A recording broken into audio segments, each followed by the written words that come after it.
Buenas noches a todos. Continuamos con nuestra mesa.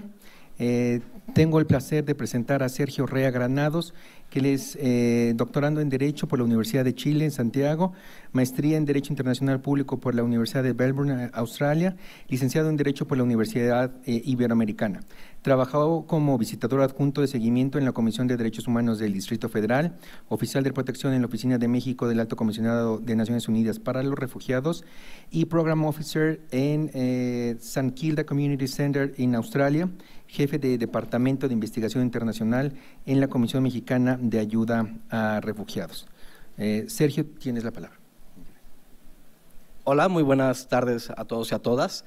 Bueno, primero quisiera agradecer muchísimo al Instituto por esta oportunidad, también al doctor Manuel y a todos los colaboradores también que han trabajado para realizar este evento. De verdad que ese es un trabajo que a lo mejor en este momento no se ve, pero atrás hay un gran trabajo y un equipo, entonces felicitarlos. Bueno, yo voy a hablar precisamente, fíjense que a mí me tocó algo muy curioso. Yo antes de esta cuestión de los medios de comunicación sobre la caravana, de los migrantes, etcétera, yo había precisamente pensado en hablar acerca de los niños, niñas, adolescentes refugiados en México. ¿Y saben por qué? Porque yo me había dado cuenta que aquí en México no se visibilizaba esta situación, ¿no? Pasaba desapercibida. Ya algunos colegas han comentado que esto no es reciente, desafortunadamente no es reciente, viene desde mucho tiempo atrás.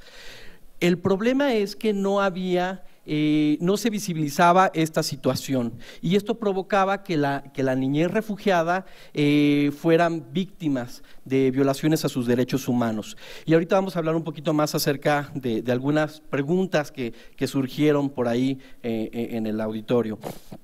Pero bueno, prácticamente sí, efectivamente ahora podemos visibilizar el tema de la migración, en el que también se incluyen a los niños, niñas y adolescentes refugiados.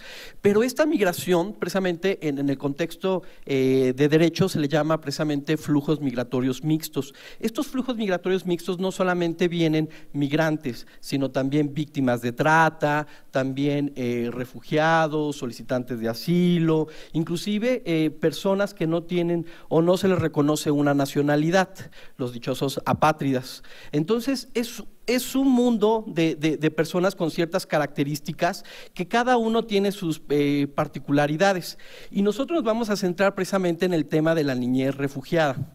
Bueno, yo primero quisiera empezar dando un poco el contexto de nuestra plática del día de hoy. En primer lugar, me gustaría resaltar que los centroamericanos no son las únicas personas que requieren protección internacional. También hay personas intercontinentales, también hay personas que vienen precisamente de otros continentes, gente que a lo mejor nosotros no hemos visibilizado como personas que provienen de Eritrea, de Etiopía, de Somalia, etcétera, que también se encuentran en territorio mexicano. Entonces no solamente es una cuestión de las personas que provienen de Centroamérica, sino también es muy diverso la población.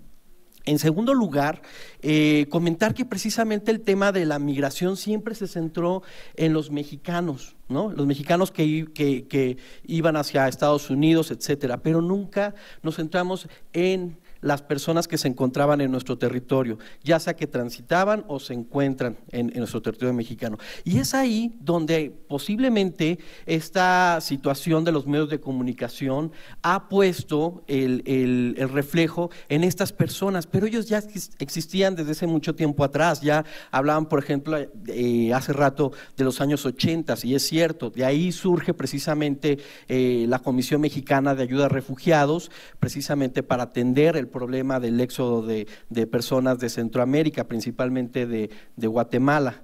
Pero bueno, ya este contexto está y ahora es más latente. Ahora, otra cuestión que me gustaría también resaltar es que lo lamentable es que ahora cuando vemos muchísimas personas que van transitando es cuando nos damos cuenta, pero esta migración ya viene desde hace mucho tiempo atrás y precisamente van varias personas que transitan hacia su destino principal, que es Estados Unidos.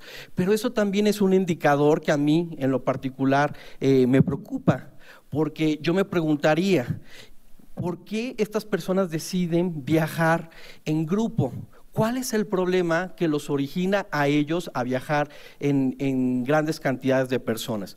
Y bueno, hemos escuchado en algunos medios de comunicación precisamente que también dentro del territorio mexicano son víctimas de explotación, de abuso sexual, laboral, de secuestro, etcétera. Y eso es lo preocupante. Entonces, esperemos que este tipo de caravanas no sea por la falta de seguridad que el Estado mexicano le está brindando a estas personas. En el caso de la niñez refugiada, es un caso muy particular, porque también hace rato se comentaba acerca de la Convención sobre Derechos del Niño. La verdad, el tema de la convención pareciera ser que los derechos que se contemplan en este instrumento internacional son muy aspiracionales, pero cuando lo vemos en la cuestión práctica, ahí es cuando vemos un gran problema. ¿Cómo entendemos estos derechos y principios que están reconocidos en la Convención sobre Derechos del Niño? Ya mencionaban algunos, ¿no? Como el interés superior del niño o la niña, como también, por ejemplo, el de la no discriminación, como por ejemplo también el de la participación y tomar en cuenta su opinión, etcétera. Ese es el gran problema del asunto. Y yo creo que aquí es donde nosotros nos tenemos que centrar, ¿no? En el tema de esta niñez refugiada. Si bien es cierto que muchos de ellos viajan no acompañados, que eso también los sitúa en una situación mucho más vulnerable. No porque no puedan, no porque no se encuentren con un adulto, sino simplemente por su condición de madurez. Y también hace rato comentaba el colega que el ejercicio de acudir directamente ante las autoridades o ante las instancias correspondientes, que también es un impedimento. Pero aquí me gustaría resaltar mucho el tema del interés superior del niño y la niña. En este principio, precisamente va ligado a todos los derechos de la Convención, ¿no? No se puede aplicar el interés superior del niño solamente diciendo que se aplica, sino se observan las particularidades de cada niño en concreto. Y yo creo que esa es una realidad que ha pasado al menos en México, en donde generalmente la autoridad migratoria decide que el interés superior del niño es que se regrese a esta persona a su país de origen cuando se tiene que valorar, se tiene que evaluar las condiciones particulares de ese niño. ¿Por qué? Porque muchas veces estos niños escapan precisamente de situaciones en donde ponen en peligro su vida, su seguridad y su libertad. Y muchas veces los agentes de persecución no es el Estado, incluso pudieran ser los padres, los progenitores que también pudieran abusar de ese niño o esa niña o ese adolescente. Entonces, por eso es súper importante el aplicar correctamente este interés superior del niño. Pero el problema es que queda a discrecionalidad de la autoridad migratoria. Y entonces, como queda a discrecionalidad de la autoridad migratoria, entonces el común denominador es que se regrese al niño con sus padres, ¿no? O a su país de origen. Pero no es así, no debería de ser así, porque la convención, precisamente hace rato hablaban, va mucho más allá. Ahora bien, también tenemos otro instrumento internacional que es sumamente importante, que es la Convención sobre el Estatuto de los Refugiados de 1951, que México es parte de ese instrumento internacional. Y uno de los derechos que reconoce instrumento internacional es la no devolución. y la no devolución al momento de que una persona es devuelta a su país de origen no se está respetando. Entonces, por eso, sí, aquí yo creo que hay un problema de cómo aplicar este principio del interés superior del niño. El otro derecho también que contempla esta convención sobre el Estatuto de los Refugiados es la no sanción por entrada irregular. Y pareciera ser que la práctica es lo contrario, ¿no? Entonces, ahí tenemos otro dilema, no se está aplicando correctamente. Y entonces ahí el niño, la niña o el adolescente refugiado se encuentra en una mayor situación de vulnerabilidad en cuanto a sus derechos, no tanto como niño como también como una persona que requiere la condición de refugiado. Entonces sí, yo creo que ahí hace falta mucho el tener criterios claros sobre qué se debe de entender por interés superior del niño y en el caso particular de las personas menores de edad refugiadas. Y otra cuestión que también al escuchar al auditorio, y perdón que me estoy saliendo un poco de lo que traía, pero me llamó mucho la atención los comentarios que hacían. Otra cuestión que también me llama mucho la atención es que dentro de estos flujos migratorios mixtos se llega a confundir que todos son migrantes, y no, ya lo decía, ¿no? Convergen muchas personas con ciertas situaciones que precisamente requieren cierta protección. Y eso es un gran problema, porque el primer reto que tiene precisamente el Estado mexicano es identificar quién es una persona migrante y quién requiere precisamente la condición de refugiado. Y precisamente por estos derechos que he estado comentando, ¿no? No estoy, no se vaya a pensar que estoy haciendo a un lado el tema de los migrantes. Sin embargo, solamente recalco que es importante hacer esta distinción precisamente por estos derechos que son particulares a las personas que requieren la condición de refugiado. El otro tema que a mí, después una vez que se identifica a una persona, un problema que yo he detectado es que no se le da acceso al procedimiento de asilo. Y eso es sumamente importante, porque el procedimiento de asilo hace una evaluación de las características de la persona menor de edad para saber si es refugiado o no es refugiado.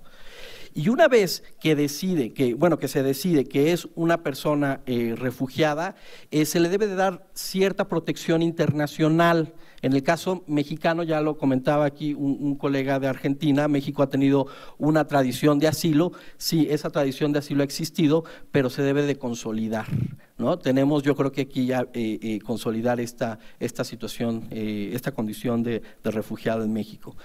Y la otra característica que va muy ligado precisamente al acceso al asilo es precisamente ya temas muy específicos como contar con un traductor, contar precisamente con un tutor, un representante legal, porque también uno de los problemas que yo he detectado es que los procedimientos de asilo son poco sensibles a la situación de la persona menor de edad.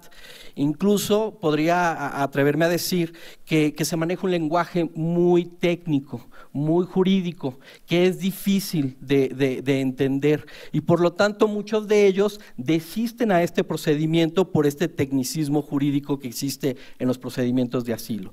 Y también ver el contexto en el que se encuentran estas personas, ¿no? Donde quieren precisamente proteger su vida, su libertad y su seguridad. Entonces, yo aquí la recomendación sería hacer los procedimientos de asilo más accesibles, más amigables. Entiendo que el Estado mexicano ha intentado hacer precisamente estos procedimientos con estas características, pero aún falta muchísimo, ¿no? Y sobre todo porque ahora existe la figura del oficial de protección a la infancia. Sin embargo, en toda la ruta migratoria solamente encontramos estos oficiales de protección a la infancia en la parte sur. Pero ¿qué pasa con aquellas personas menores de edad que ya se encuentran a mitad de su recorrido, ¿no? Entonces ahí sería la interrogante de que pues ¿qué pasa con estas personas menores de edad? También requieren la asistencia, la asesoría, el apoyo de estos oficiales de protección a la infancia, o solamente aquellos que están en Tapachula o en la parte de la frontera con Guatemala. Y prácticamente esto también va muy ligado a lo que hemos visto precisamente con esto de la caravana, ¿no? Ahora tenemos ya conciencia de que existe, que era uno de los puntos que yo había señalado dentro de este trabajo, el que el Estado mexicano se diera cuenta de que no solamente es un país que expulsa migrantes, sino que también acepta migrantes. Y ahora con esta política, escuchando las ponencias de algunos, ahora con la política actual del gobierno de Estados Unidos, muchos de ellos les puedo asegurar que se van a quedar en México, y precisamente por esta situación, porque son personas que escapan de su país por la violencia generalizada, de la situación en donde no existe un orden público, donde realmente han visto violados sus derechos humanos, o donde simplemente de manera individual son perseguidos por tener una opinión política diferente, por su religión, inclusive hasta por su pertenencia a un determinado grupo social.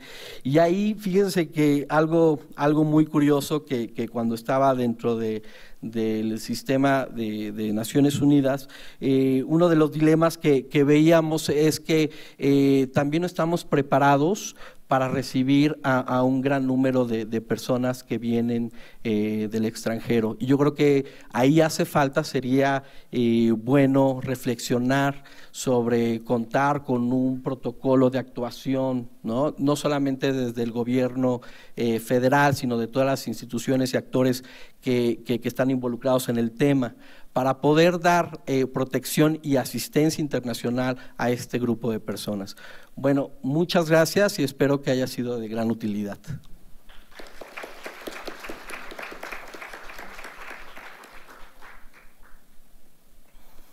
Muchas gracias, Sergio. Y ahora me toca presentar al licenciado Antonio Luyani Castillo Garcidueñas.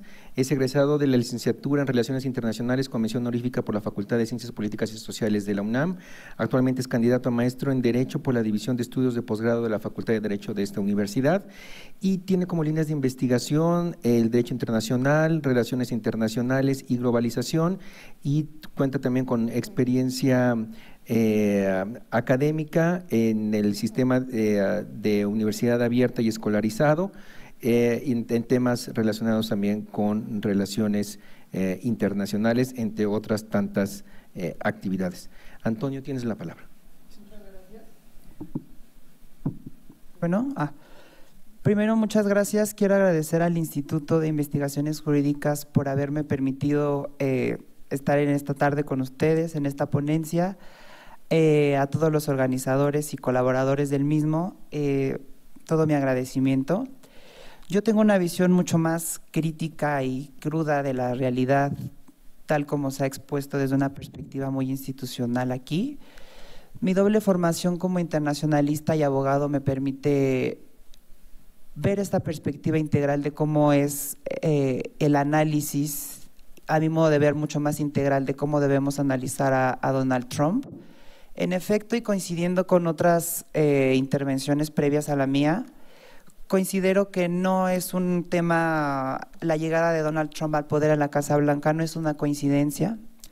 ¿Por qué? Porque finalmente es el resultado del comportamiento de una sociedad decadente como la estadounidense. Tenemos que partir de estos elementos para poder entender realmente que el fenómeno Trump es finalmente la cara de todo un proceso social, una crisis civilizatoria efectivamente, que es la que no solamente está viviendo Estados Unidos, sino que estamos viviendo en la humanidad como conjunto. ¿Qué si es diferente la globalización neoliberal que vemos de Donald Trump a otras administraciones? Que es finalmente una de las administraciones más extremistas en cuanto a sus posicionamientos de ultraderecha, discriminatorios, xenófobos, que esto que tiene consigo aparejado pues un tema de odio. Entonces ya cuando vemos el elemento de odio como elemento central de su discurso, en toda su política, para lo que a mí me tocó analizar esta tarde, una política migratoria. La política migratoria va a formar parte de toda una política a la cual Donald Trump se comprometió en su campaña. Hay que analizar la campaña de Donald Trump para poder entender finalmente cuál es el resultado que hoy, a 2 años ya de la administración de Donald Trump, es lo que estamos viviendo. Donald Trump se comprometió con un electorado muy específico, y eso es algo que me parece que no se ha puesto mucho en contexto, pero es la clave. Él está hablando al estadounidense WASP.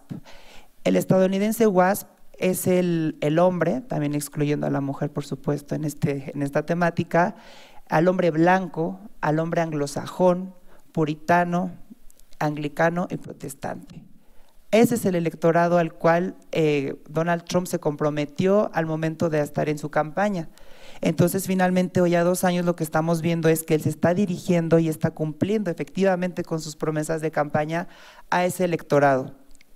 El otro, el migrante, el indocumentado, el ilegal, pues va a tener un tratamiento pues de ese tipo. Va a ser un tratamiento como un criminal que obviamente no es sujeto o está limitado a muchos derechos. Y lo que más me preocupa al momento de que yo decidí abordar el tema de los niños desde esta perspectiva de su política migratoria es que está apelando a un criterio hitleriano, y eso me gustaría que tampoco lo dejáramos de lado, porque al momento de apelar a este criterio hitleriano de separar familias y separar a niños, eso implica que todo el constructo que ya habíamos logrado desde la Segunda Guerra Mundial con el fin del Holocausto judío, pues bueno, no lo estamos viendo allí. La siguiente diapositiva, por favor, se me olvidó. Entonces, bueno, poniendo en contexto ya en esa nos quedamos. Este elemento de su electorado, pues bueno, la bandera central de su política va a ser la cero tolerancia. Eso creo que ya lo tenemos claro en términos generales, es decir, todo aquello que no sea con estas características que yo ya les mencioné en un principio, simple y sencillamente no va a tener cabida. ¿Por qué? Porque finalmente él está ignorando, la administración Trump, que Estados Unidos está conformado por es un país producto y resultado de migraciones, y que eso finalmente es un elemento que ni se va a detener, y que por el contrario, a mi modo de ver y en perspectiva, va a ser un elemento que va a ser muchísimo mayor que inclusive ese ideal de estadounidense puro, como ellos se automencionan o se denominan. Esta política, pues bueno, ya mencionábamos que ese tratamiento a estas personas que no sean de esta calidad, pues bueno, van a tener independientemente de su calidad migratoria un tratamiento excluyente. Sí me preocupa mucho que estemos tratando aquí, yo como internacionalista y como abogado lo analizo, que el tema de los niños no debiera ser tratado como un elemento adicional o de mayor importancia.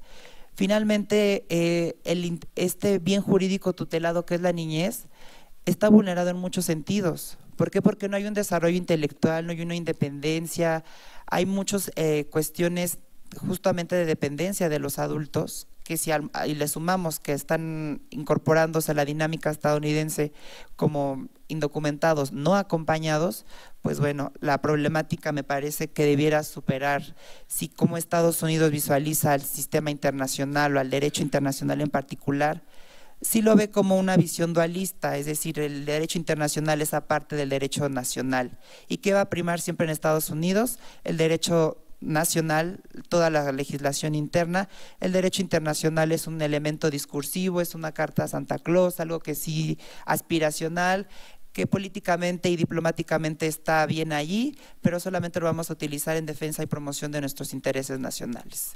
Entonces, lo que yo les pretendo transmitir con mi intervención es que debemos entender cómo piensan ellos, porque lo más sencillo es negar y decir los calificativos que ustedes quieran ponerle a Donald Trump. Eso es una realidad. Sin embargo, no pasar de esta visión no nos va a permitir ir más allá, porque finalmente si lo dejamos en un nivel crítico y de plantear la problemática, al final del día no vamos a llegar a ninguna solución, y creo que la idea es entender al otro para poder plantear una solución a nuestros intereses. La que sigue, por favor. Pues bueno, a nivel cuantitativo, pues vemos que ya han sido a la fecha, desde la administración Trump hace más de 2 años, cerca de 2.300 niños que han sido separados de sus familias, que es un número no menor, que ya ha reclamado el llamamiento de la sociedad civil organizada. Es decir, aquí nos salimos un poco del derecho. ¿Por qué? Porque finalmente el derecho no está siendo la herramienta, la solución, ha sido un elemento de dominación, y que finalmente, pues bueno, es la sociedad civil organizada que está diciendo a estos niños en estas condiciones se les está dando un tratamiento en condiciones infrahumanas, a todas luces violatorias de sus derechos humanos, en campamentos con condiciones paupérrimas, que finalmente sí esto ha levantado las voces de organismos internacionales. Pienso en ACNUR, encargado de tutelar a los refugiados, otros organismos internacionales como el Organismo Internacional de Migraciones. El mismo Sistema Interamericano de Derechos Humanos ya ha hecho declaraciones y resoluciones en las que dice que Estados Unidos está violentando a todas luces el derecho internacional y en nuestro contexto todo el Sistema Interamericano de Derechos Humanos, del cual él se dice ser promotor. Entonces aquí estamos viendo también otro punto importante a considerar, las contradicciones de ese discurso neoliberal que Estados Unidos ha abanderado desde el final de la Guerra Fría. La siguiente, por favor. Entonces, bueno, esta política migratoria es importante que lo tengamos en cuenta, atraviesa por uno de sus capítulos más oscuros. No podemos hacer paralelismos de decir y justificar que la migración ha sido así siempre y que tal pareciera, entonces si ha sido siempre, entonces las cosas van a continuar siendo de la misma forma, porque entonces tampoco estaríamos llegando a un vacío. Yo lo que sí les mencionaba y hago énfasis es que esta administración, a diferencia de la administración Obama, de la administración Bush o todas las administraciones recientes a Donald Trump, esta tiene un tinte mucho más xenófobo, hay un elemento de odio, hay un elemento discriminatorio, excluyente, que finalmente, pues al momento de que nosotros lo veíamos en campaña, parece una broma, parecía un chiste mal contado, pero finalmente hoy es la realidad y a 2 años te dice que lo que está en el centro de toda esta política y de la migratoria en particular es la reforma migratoria que se está formulando en estos momentos en el Congreso. Es decir, aquí vamos a ver ya una lucha entre demócratas y republicanos en el Congreso de ver si se paraliza, se frena o se aprueba una reforma de este tipo. Pero eso lleva aparejado, pues bueno, el atender a todas las calidades migratorias que están involucradas o presentes en este proceso de reforma migratoria.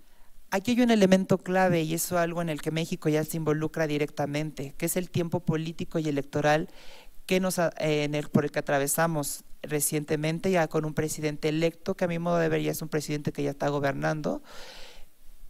¿Cuál va a ser el tema con México respecto a este posicionamiento más allá de los niños, sino del tema migratorio en particular? Pues sí va a ser un reto. Creo que ya con toda esta crudeza que yo les planteaba de cómo está la situación, es aquí donde vamos a poder encontrar oportunidades para ver de qué manera México va a dirigir su política exterior y su política migratoria de manera compartida con Estados Unidos.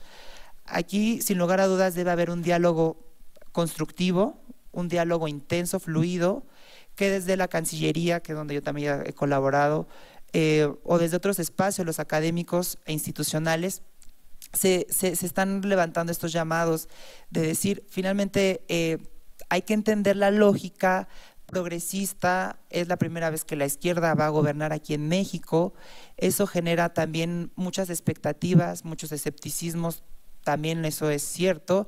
Lo que sí me llama mucho la atención es que desde el momento del resultado electoral del pasado 1 de julio, hubo una simpatía y un acercamiento por parte de Donald Trump hacia el gobierno de Andrés Manuel López Obrador, de decir que se apoya en términos generales los ejes que van a conducir la política exterior de la administración entrante, que eso desde mi perspectiva como internacionalista, pues nos debe de dejar como que abierta la posibilidad a que va a haber mejora en estas cuestiones. Andrés Manuel López Obrador es un hombre muy experimentado, que obviamente ha entendido y ha calculado el pulso político de cómo se comporta Estados Unidos, que finalmente no va a querer volver a cometer las mismas torpezas de la administración actual de Enrique Peña Nieto y que finalmente va a generar una oportunidad de que sí están presentes otros elementos comerciales como la reciente renegociación del Tratado de Libre Comercio de América del Norte con su nuevo nombre, pero que finalmente aquí es una política de Estado la que se está reformulando, la que nosotros como mexicanos estamos obligados igual a estar atendiendo, ver su evolución y de esta manera, pues bueno, ver cuáles son los ejes sobre los que se va a dirigir la relación bilateral hasta la fecha, y eso también algo muy criticable a nuestra diplomacia mexicana, decir que el grueso de nuestras relaciones internacionales se centren en Estados Unidos, tal pareciera ser que entonces el resto del mundo no tiene cabida, y eso también va a ser un llamamiento de la administración entrante por parte de Andrés Manuel López Obrador, de poner un freno a Estados Unidos y de decir: mis relaciones internacionales no son única y exclusivamente con Estados Unidos, sino que México ya está atendiendo y ya está negociando, ya teniendo muchos acercamientos con muchos líderes a nivel mundial, porque los acercamientos con China, los acercamientos con países europeos, es decir, el mensaje que le está mandando implícitamente a la administración Trump y a las posteriores administraciones es que México va a apostar por una diversificación de su política exterior y de su política migratoria. ¿Qué abandera Andrés Manuel López Obrador en tema migratorio en particular? Pues bueno, es ver que va a incentivar la producción interna, el fortalecimiento de nuestra política interna. ¿Para qué? Para que los migrantes que deseen hacerlo, que sean por gusto, no porque las condiciones de exclusión, de marginación o la problemática que enfrentamos actualmente como sociedad mexicana sean un determinante para decir: bueno, yo estoy migrando a Estados Unidos porque no hay oportunidades. Habrá que ver cómo funciona la cuarta transformación, habrá que ver qué desenvolvimiento tiene, cómo se dan las negociaciones, habrá que ver si se construyen estos acuerdos, cómo va a ser el tratamiento de los migrantes. Si tenemos una caravana migrante de centroamericanos, no es un tema, se ha mediatizado mucho, no es un tema nuevo, los migrantes circulan y son puente por México desde hace muchos años, la Bestia es una prueba de ello, y que finalmente hay que ver cómo se va a fortalecer nuestra política interna como país para que entonces la condición migratoria no sea una causa-consecuencia, decir: a falta de oportunidades yo tengo que migrar, y bueno, eso también nos va a enfrentar como país a ver esta situación. La siguiente y última diapositiva, por favor. Ya desde conectando y para concluir mi intervención, es de ver cuáles son esas violaciones de derecho internacional que ha cometido la administración Trump. Pues bueno, creo que ya están más que dichas. Violaciones sistemáticas a derechos humanos, al derecho internacional de los derechos humanos en particular, que si bien podamos hablar que se ha adherido a tales instrumentos internacionales o no, lo que sí prima en derecho internacional es una regla que es el jus cogens, ¿no? Es decir, hay normas imperativas de derecho internacional con que tú no estés adherido como país o no formes parte vinculante de determinados instrumentos, tampoco puedes ser contrario a estos. ¿Por qué? Porque finalmente es el diálogo mínimo que las naciones han establecido en sus relaciones internacionales, y que no podemos seguir justificando o creyendo que el juego de la gran potencia que juega Estados Unidos, pues bueno, va a ser una situación. Sí se deben de ejercer esta presión desde la opinión pública internacional para en verdad impulsar un cambio, un descrédito a todo el comportamiento del Gabinete Central de Estados Unidos, a toda esta reforma migratoria en el Congreso que está presente. Hay muchos factores que están involucrados, muchos intereses, que finalmente vamos a tener que estar atendiendo muy de cerca para entender que finalmente la administración Trump se inscribe en un proceso de globalización neoliberal que es contradictoria, es anacrónica, es excluyente y es asimétrica, que finalmente creo, y eso me deja un poco más tranquilo, ver que la administración entrante lo está viendo. No sé realmente cómo lo vaya a instrumentar, eso lo tendremos que ver, pero al menos los ejes que ha establecido entre la política exterior de México con Estados Unidos, pues nos deja entrever que va a haber un cambio y que finalmente con la salida del PRI de la escena política en México, se abre la oportunidad para una cuarta transformación. Muchas gracias.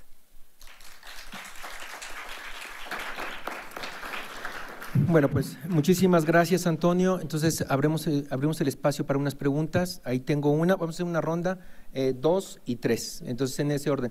Perdón, ¿aquí? No, pues fue el orden que yo vi primero y eso es, primero en tiempo, primero en derecho. Son dos notas y una pregunta. Sobre el tema de si los niños han sido causa para tratar de hacer cuña para la reforma migratoria, me parece, mi apreciación sería que no ha sido así, ha sido en realidad una cuestión coyuntural, manejada por una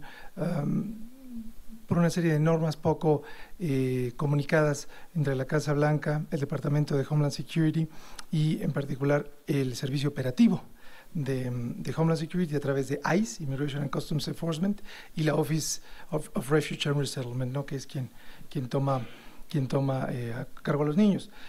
Alguna apreciación en ese sentido sería buena. Sobre el tema de que Estados Unidos es promotor del sistema interamericano, entiendo yo que no forma parte del Pacto de San José, y siempre es algo que argumenta, por lo menos lo hizo así en su momento cuando se buscó incentivar que aceptara la jurisdicción contenciosa de la Corte, dijo que no. Ahora, sobre el tema de diversificación de relaciones internacionales, yo quisiera, ahí serían dos preguntas más bien, quisiera preguntar cuál ve usted que fuera la diferencia entre lo que ya se ha instrumentado hasta la fecha y lo que se va a instrumentar, apertura de más embajadas, apertura de más consulados. Entiendo yo que en este sexenio se abrió Suecia, se abrió Istambul, se abrió Ghana, pero no sé si ya a través de ciertos discursos o de ciertas posiciones en ruedas de prensa, el presidente electo y el canciller designado ya hubieran tenido una posición más certera, particularmente porque en la administración anterior entiendo que México con responsabilidad global fue uno de los ejes. ¿Cómo se transformaría ese eje en la cuarta transformación? Y la cuarta, quisiera saber qué normas de jus cogens están consideradas en la convención, en particular porque el jus cogens tiene un rango muy particular en derecho internacional, y si bien forma parte de la Convención de Viena en términos de derecho a los tratados, son muy específicas las normas de jus cogens. Entonces quisiera saber si hay alguna norma de jus cogens recién descubierta, vamos a decirlo así, recién postulada a partir del estudio de la niñez jurídicamente. Gracias. Gracias. Bueno, primero felicitar al instituto por este tipo de eventos, que viene gente pues de diferentes formaciones. Felicitar a todos los de esta mesa, al anterior compañero de Relaciones Exteriores. Tienes toda la razón, ya no es tiempo de separar Estado y no Estado, todos somos lo mismo y nos dividen de afuera, y eso pues ganan los de afuera, ¿no? Entonces yo partiría, que qué bueno, que hay varias visiones aquí, eso integra. Yo llamaría 3 puntos. Estados Unidos va de bajada, por lo que todos escuchamos, siempre ha venido de bajada desde hace muchos años. Vamos a ver en esta nueva época si cae o no cae. China está subiendo, entonces bueno, están ellos metidos. Ustedes que han sido internacionalistas, el amigo que vive en Houston, ustedes internacionalistas, yo siempre he sido litigante, funcionario del gobierno mexicano en algunos periodos, pero nunca he estado fuera. Entonces ustedes que tienen esa experiencia, yo creo que tienen razón, hay que ver qué pasa afuera, qué pasa con el amigo enemigo, eso de socios es parte sí, parte no. Entonces, qué bueno que la universidad a través de este instituto hace estos eventos y permear la academia con los demás grupos, el sector privado, etcétera. Todo es parte de lo mismo. Entonces yo pensaría, y les dejo la reflexión a ustedes y a todos los participantes, el mundo está cambiando. ¿Por qué? Es la primera pregunta. ¿Por interés de quién? ¿Quién mueve el tablero? Entonces desde ahí partir, ¿qué hacemos desde aquí? Entonces, si les parece el símil, el de fútbol americano, gran equipo nuestros Pumas, defensiva, ofensiva, conocer al contrario, saber quién es el aliado. Entonces, resumen, Estados Unidos hacia abajo, China hacia arriba, ese es todo un tema. ¿Quién permitió que China subiera? ¿Lo controla Estados Unidos? ¿No lo controla? Lo dejamos pendiente. Entonces, problemas migratorios, la mesa de ahorita, la anterior, son el resultado de vergüenza de México, y todos somos parte de esa vergüenza. A mí me tocó en aduanas estar en el programa chicano, me daba pena y orgullo recibir a los migrantes, pero qué vergüenza como mexicano, más allá de posiciones, de tener que expulsar a nuestros compatriotas, los estados con gente muy productiva, muy valiosa, que se tiene que ir allá. Es una vergüenza para todos. Lo mismo Centroamérica, qué vergüenza que no puedan ellos también crecer. Entonces, el problema viene, cae un gigante, surge otro, ahí estamos en ese juego. alguien creo que tú comentaste muy inteligente, cómo jugamos eso, es un momento muy interesante. Concluyo, se ha hablado desde que yo era estudiante en la Facultad de Derecho hace 30 años, nos funciona el TLC, no nos funciona, somos maquilador, nos benefició, nos perjudicó. Entonces, ¿qué hacemos juntos, sin cuestiones ideológicas, que eso es poco probable, pero se necesita una alianza nacional por el problema tan grande, y crecer desde adentro? Yo creo que hay que centrarnos mucho con los BRICS, con América Latina, y negociar en grupo. Ellos se separan, nosotros nos fortalecemos. Segundo punto, la robotización. Entonces, ahí esa es la otra.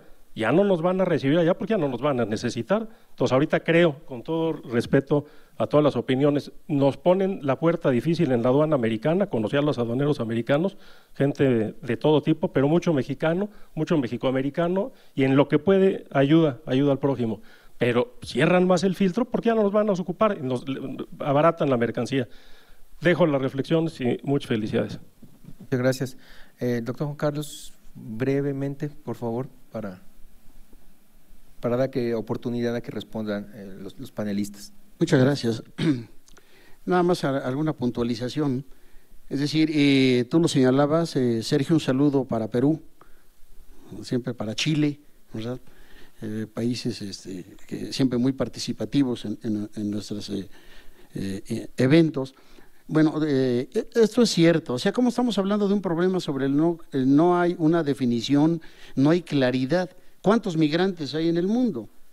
De acuerdo con las cifras manejadas por la OIM, se habla de más de 120 millones de migrantes. Refugiados reconocidos oficialmente por ACNUR, 20. ¿No? Realidad, refugiados en el mundo, más de 60 millones. Es decir, ¿qué es un migrante? Bueno, de estas situaciones, personas en situación de migración, ¿verdad? El derecho internacional nos ha ofrecido en los últimos tiempos un régimen de protección, ¿verdad? Para el asilado o para el refugiado, pero no para el desplazado. Este es un grave vacío en el derecho internacional. Es decir, todo refugiado, todo asilado es en principio desplazado. Y estamos hablando de cientos y miles de millones de personas en el mundo, ¿verdad? Pero no todo desplazado alcanza un régimen de protección determinado. Entonces yo quisiera escuchar cuál es tu opinión respecto de esta realidad. Y respecto al caso de México, no hay que olvidar la gran experiencia que tiene México, ¿verdad? En materia de refugiados. Yo recuerdo muy bien, me tocó vivirlo muy de cerca, toda la problemática de los guatemaltecos, ¿verdad? En los 80s, ¿cuál fue la respuesta del gobierno de México? Declaró zonas de protección ecológica en el sureste, como la Lacandona, designó 3 zonas militares más en la frontera, se construyó la carretera transfronteriza del sur y nombró a un general, Absalón Castellanos, aquel que secuestró Marcos, ¿verdad? Como un medio de contención. ¿Cuántos fueron repatriados? Muy pocos, casi todos se quedaron aquí, ¿no? Entonces, bueno, ahora los tiempos han cambiado. Entonces, ¿cuál debe de ser ahora? Estoy pensando a lo que señalabas tú, Antonio, respecto de cuál va a ser la reacción del presidente electo y el próximo en funciones, ¿verdad? Con un capital político tan grande. Es decir, ¿cómo va a reaccionar? ¿Vamos a continuar con una política exterior de reacción? ¿Vamos a continuar, digamos, con un margen acotado o autolimitativo de maniobra? Es decir, ¿cómo va a reaccionar el gobierno más allá de la carta famosa que fue recibida por Trump, ¿no? Y finalmente, bueno, pues decir que hay una cosa importantísima. Estamos hablando del gobierno de Estados Unidos. La agenda de seguridad nacional de Estados Unidos no está concluida, lo señalábamos en la mañana. Y curiosamente, en esta agenda de seguridad nacional de los Estados Unidos inconclusa, aparece, y esto habría que hacer una correcta lectura, no sé qué opinión tengan ustedes, el tema migratorio. Es decir, el tema migratorio como un problema de seguridad nacional, en la agenda de seguridad nacional que no está todavía aprobada. Muchas gracias. Muchas gracias. Entonces doy la palabra igual en el mismo orden que participaron, que sea Sergio y luego Antonio. Contestando las inquietudes, efectivamente México tiene una larga tradición de asilo, caso de Guatemala. Pero también hemos recibido personas de Sudamérica, principalmente Argentina, Chile, Brasil incluso tengo un colega brasileño que precisamente llegó en este periodo. Y efectivamente México tiene una gran experiencia en materia de asilo. Sin embargo, desde mi punto de vista es que hace falta precisamente implementar este tipo de tradición. Yo comentaba al final de la ponencia, pues sería bueno contar con un protocolo de actuación precisamente para este tipo de eventos, no ser tanto reactivos, sino precisamente prever este tipo de situaciones. Y efectivamente el caso de los guatemaltecos, salvadoreños, también no hay que olvidarlos, y también de Nicaragua, que llegaron y se asentaron en México, y precisamente uno de los mecanismos que tiene el asilo es precisamente la integración, y en este caso en concreto se dio muy bien. Incluso ellos ya no se llaman incluso guatemaltecos, sino ya son mexicanos. Incluso en la parte de Campeche hay varias localidades que precisamente de personas que vinieron de Guatemala, que se han integrado correctamente en el caso mexicano. Yo creo que esto se puede implementar, y vuelvo a reiterar, el tema que estamos viviendo ahora no es nuevo, y yo creo que aquí tenemos que pensar y preguntarnos qué va a pasar con aquellas personas que no van a poder ingresar hacia Estados Unidos, cómo va a reaccionar el gobierno mexicano o la sociedad mexicana para poderles dar protección internacional a estas personas. Gracias. Bueno, yo trataré de dar como una respuesta general a las inquietudes para tratar de hacer como una reflexión final de este tema. En efecto, atendiendo un poco a la cuestión jurídica, es una cuestión más, me parece desde cómo lo planteas, mucho más técnica. Y en efecto, la respuesta técnica no va a satisfacer la realidad que estamos enfrentando actualmente. Esa es una cuestión importante que debemos de tomar en contexto, que Estados Unidos es el denominado objetor persistente. Siempre me lo decía el doctor Velázquez aquí en clase. ¿Qué es esto del objetor persistente? Que Estados Unidos, para mantener su prestigio internacional, para quedar bien ante el mundo, es decir, sí nos vamos a comprometer con todos los temas, cambio climático, derechos humanos, ¿qué otro tema les gusta? Comercio. Firmamos, hacemos todo el procedimiento que establece el derecho de los tratados Viena, pero después ya no lo ratificamos, ¿no? Entonces, es decir, sí promueve e impulsa a todos, pero a la mera hora Estados Unidos se retrae. Una prueba más clara lo queremos ver en el Acuerdo de París sobre cambio climático. Promueve y que todos debemos de hacer un pro y a favor del medio ambiente, pero a la mera hora no lo ratificamos. Y tú sabes perfectamente que en el sistema de Viena, si no ratificas, el instrumento no es jurídicamente vinculante. Esa es una cuestión. Entonces yo te diría que el derecho internacional, desde cómo lo ve Estados Unidos y las grandes potencias, es una cuestión política. La respuesta jurídica no nos va a satisfacer, porque en realidad, si conforme a derecho, en realidad las grandes problemáticas que enfrentamos como sociedad se resolvieran, el resultado sería otro. Y la cuestión, el resultado que estamos viendo es francamente otro. Por eso yo, a mi modo de ver, decir, sí, vamos a ver todo el debido proceso. Yo te escuchaba tu intervención y decía, ok, eso suena muy técnicamente muy bien elaborado, pero finalmente estamos viendo una realidad como sociedad, y que esto ya también nos está involucrando a nuestros hermanos centroamericanos. Es decir, el problema es mucho más mayúsculo. Y si tú le sumas que en realidad las grandes contradicciones de la política de Twitter que maneja Donald Trump, de decir y después de desdecirse, y decir hoy sí somos amigos y mañana somos enemigos, es el inquilino de la Casa Blanca atiende mucho a su temperamento y a su comportamiento y a cómo amanezca ese día, ¿no? Entonces, si tú te riges, o si tú te ciñes a que él va a respetar el derecho internacional, el derecho de los tratados, pues yo te diría que en realidad ni siquiera él tiene claro cómo funciona el sistema internacional. Lo que sí él atiende y él obedece y responde son a los intereses que él ya tiene comprometidos, a lo que por eso yo insistía en un principio de mi ponencia, es decir, a qué electorado le está hablando. A él no le importa que a nivel mediático lo destrocen, porque en realidad hemos visto que él sigue haciendo sus declaraciones, se sigue pronunciando, hoy sí es amigo de Irán, mañana ya no, y aunque haya un pacto ahí de por medio y que haya organismos internacionales, eso a él no le importa, porque él está viendo una política nacionalista. está habiendo un retraimiento de volverse a ver como Estados Unidos, ¿no? Como la gran potencia que él está intentando reafirmar, que a mi modo de ver está en decadencia, y es cuando cobra efecto esta tesis del auge y caída de las grandes potencias, porque casi como Estados Unidos está en declive, pues otras están posicionándose, ¿no? Y creo que ejemplos, pues bueno, los estamos viendo ahí claramente en el sudeste, bueno, estamos viendo con China, con otros países que están consolidando sus hegemonías.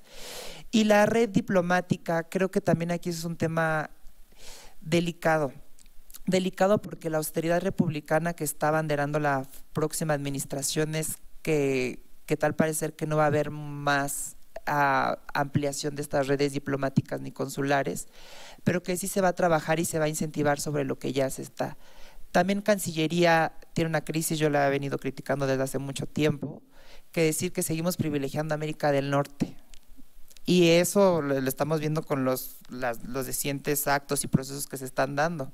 Es decir, sí, pero también estamos viendo que China ya se está haciendo presente, por ejemplo, en las inversiones que va a haber del Tren Maya, ¿no? En el sudeste de México, y en otros proyectos que se están incentivando, que todavía no se están dando a conocer, pero que yo de fuentes cercanas a Morena, que nos guste o no, hoy son mayoría en el Congreso y que van a poder aprobar muchísimas de sus decisiones legislativas sin ningún problema, aunque la oposición diga lo contrario y aunque elementos mediáticos opinen y digan lo contrario, es en realidad a la administración entrante, pues en realidad ni le quita el sueño.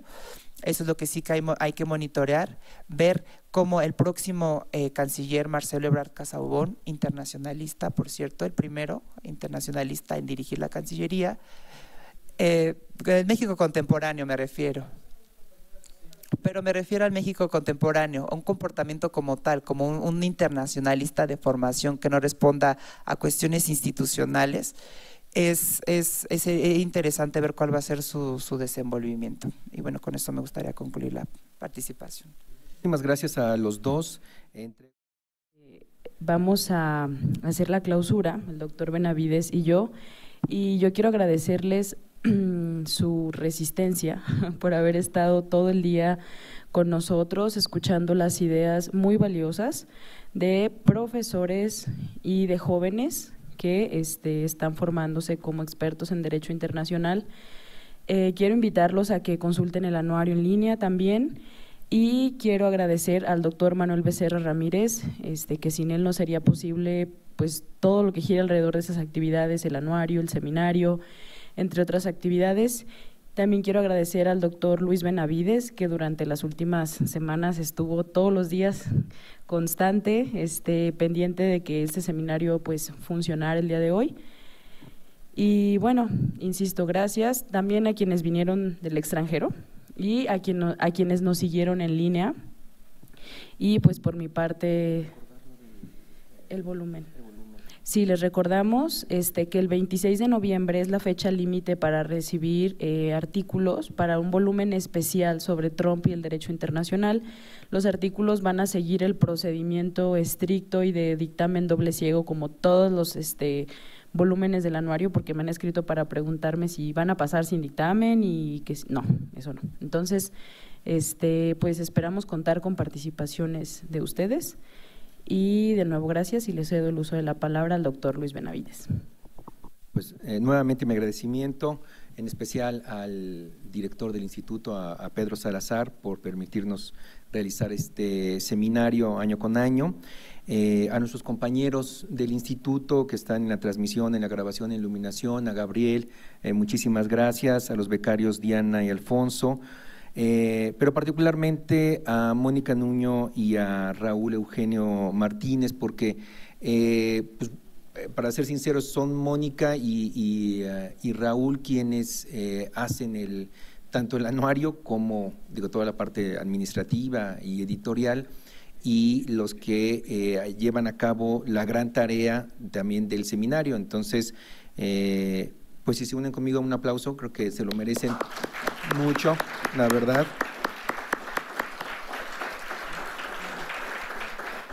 Y bueno, también quisiéramos invitarlos para los próximos 2 años.